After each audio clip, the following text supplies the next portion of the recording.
ബുക്കിംഗിനായി വിളിക്കേണ്ട നമ്പർ 8300083000. ശബരിമല കൊടിമര പുനഃപ്രതിഷ്ഠയ്ക്കായി സ്വർണം സംഭാവന നൽകിയെന്ന് സ്ഥിരീകരിച്ച് മലയാള സിനിമാ താരങ്ങൾ ഷാജി കൈലാസ്, രഞ്ജി പണിക്കർ, നിർമ്മാതാവ് സുരേഷ് കുമാർ എന്നിവരാണ് വിജിലൻസിന് മൊഴി നൽകിയത്.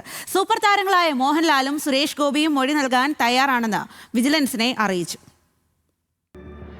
ശബരിമല കൊടിമര പുനഃപ്രതിഷ്ഠയ്ക്കായി തിരുവിതാംകൂർ ദേവസ്വം ബോർഡിന് സ്വർണം നൽകിയെന്ന് സ്ഥിരീകരിക്കുകയാണ് സിനിമാ പ്രവർത്തകർ. സംവിധായകൻ ഷാജി കൈലാസ്, തിരക്കഥാകൃത്തും നടനുമായ രഞ്ജി പണിക്കർ, നിർമ്മാതാവ് സുരേഷ് കുമാർ എന്നിവരാണ് സ്വർണം നൽകിയ കാര്യം വിജിലൻസിനെ അറിയിച്ചത്. നാണയങ്ങളായാണ് സ്വർണം നൽകിയതെന്നും മൂവരും വ്യക്തമാക്കി. മോഹൻലാൽ, സുരേഷ് ഗോപി എന്നിവരും സ്വർണം നൽകിയ കാര്യം വിജിലൻസിനെ അറിയിച്ചിട്ടുണ്ട്.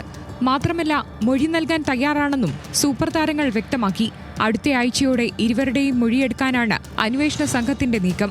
ദേവസ്വത്തിന്റെ രേഖകളിലുള്ള 27 പേരെ കൂടാതെ മറ്റാരെങ്കിലും സ്വർണം സംഭാവന നൽകിയിട്ടുണ്ടോ എന്ന അന്വേഷണവും വിജിലൻസ് ആരംഭിച്ചിട്ടുണ്ട്.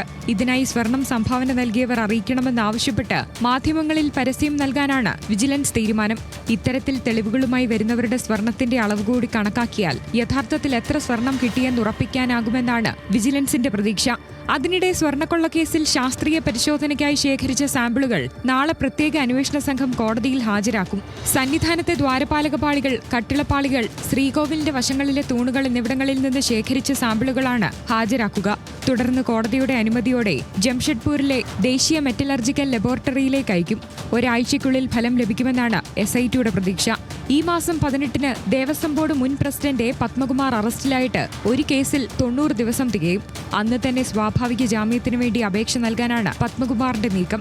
പത്മകുമാർ അടക്കമുള്ള മറ്റു പ്രതികൾ ജയിൽ മോചിതരാകുന്നത് തടയാൻ മാർച്ച് ആദ്യ ആഴ്ചയോടെ കുറ്റപത്രം സമർപ്പിക്കാനാണ് SITയുടെ നീക്കം.